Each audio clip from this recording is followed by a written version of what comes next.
જય શ્રી કૃષ્ણ, જય માતાજી, હર હર મહાદેવ। આજે આપણે ઓમ વિશે જાણશું। પરમાત્માનું શ્રેષ્ઠ નામ છે ઓમ। ઓમ વિશે આજે આપણે થોડુંક જાણીએ। હરિ તારા નામ છે હજાર, ક્યાં નામે લખવી કંકોતરી। આપણા શાસ્ત્રમાં પરમાત્માના 1000 નામનો ઉલ્લેખ છે। આમાંથી શ્રેષ્ઠ નામ કયું? ભગવાનનું સર્વશ્રેષ્ઠ નામ છે ઓમ અથવા પ્રણવ। ભારતીય ધાર્મિક પરંપરામાં ઓમ એ પરમાત્માનું આદિ નામ છે।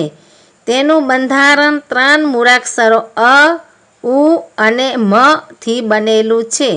ઋષિ મુનિઓએ આ 3 અક્ષરને જીવનની જાગૃત, સ્વપ્ન અને સુષુપ્ત અવસ્થાના અક્ષરો કહ્યા છે। તેને બ્રહ્મા, વિષ્ણુ અને શિવ ત્રિદેવનું સ્વરૂપ પણ ગણવામાં આવે છે। કઠોપનિષદ પ્રમાણે ભૂત, વર્તમાન, ભવિષ્યકાળ અને તેનાથી પણ ઉપરના આયામ તરીકે ઓમના નાદને માનવામાં આવે છે। કઠોપનિષદમાં આમ કહેવામાં આવ્યું છે। આમ ઓમ પૂર્ણ એ છે, પૂર્ણ આ છે, પૂર્ણથી તો પૂર્ણ ઉગ્યું છે। બધું શ્રીમદ ભગવદ્ ગીતા અધ્યાય 16 અને 12માં ભગવાન કહે છે, વાણીમાં ઓમ અર્થાત પ્રણવ હું છું। ધાર્મિક માન્યતા પ્રમાણે સૃષ્ટિના આરંભે સૌથી પહેલો 3 માત્રાવાળો ઓમ પ્રણવ પ્રગટ થયા। ત્યારબાદ પ્રણવથી ત્રિપદા, ગાયત્રી, ગાયત્રીથી વેદ અને વેદથી શાસ્ત્રો, પુરાણો વગેરે સઘળું વાડમય જગત પ્રગટ થયું હતું। આમ ઓમ પરમાત્માનું નિર્ગુણ, નિરાકાર નામ છે। ઓમ જ બધાનું કારણ છે અને મૂળ હોવાથી ઓમને શ્રી કૃષ્ણએ પોતાની વિભૂતિ ગણી છે। આથી જ પ્રાતઃ પ્રાર્થનામાં ગાઈએ છીએ, ઓમ તત સત શ્રી નારાયણ પુરુષોત્તમ ગુરુ તું ચિદાનંદ હરિ તું। ભગવદ્ ગીતાના અધ્યાય 17માં 24મા શ્લોક મુજબ આપણા તમામ વેદો, ઉપનિષદો, મંત્રોની શરૂઆત પરમાત્માના ઓમથી કરવામાં આવે છે। આથી વૈદિક લોકોની શાસ્ત્રવિહિત યજ્ઞ, દાન અને તપરૂપી વિવિધ ક્રિયાઓનો આરંભ ઓમના ઉચ્ચારણ સાથે કરવામાં આવે છે।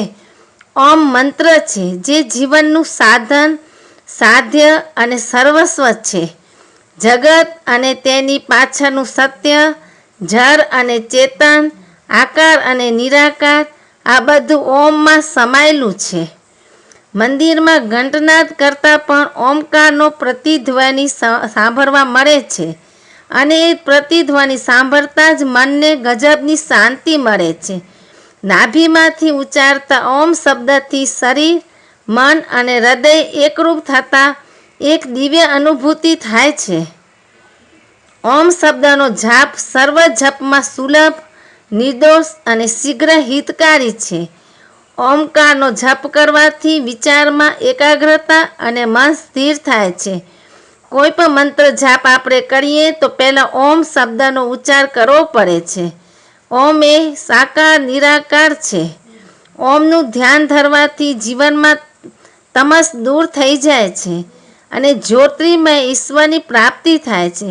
આથી જ ગીતાના અધ્યાય 8માં 13મા શ્લોકમાં ભગવાન કહે છે, જે મનુષ્ય ઓમ એ એક અક્ષર સ્વરૂપ બ્રહ્મને ઉચ્ચાર કરી અને તેના અર્થ સ્વરૂપ પરમાત્માનું ચિંતન કરતો શરીર છોડીને જાય છે એ પરમ ગતિને પામે છે।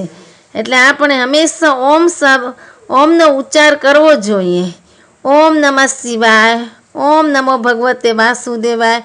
જે પણ કાંઈ આપણે નામ કીર્તન કરીએ એના સૌ પહેલાં ઓમ શબ્દનો ઉચ્ચાર થાય છે।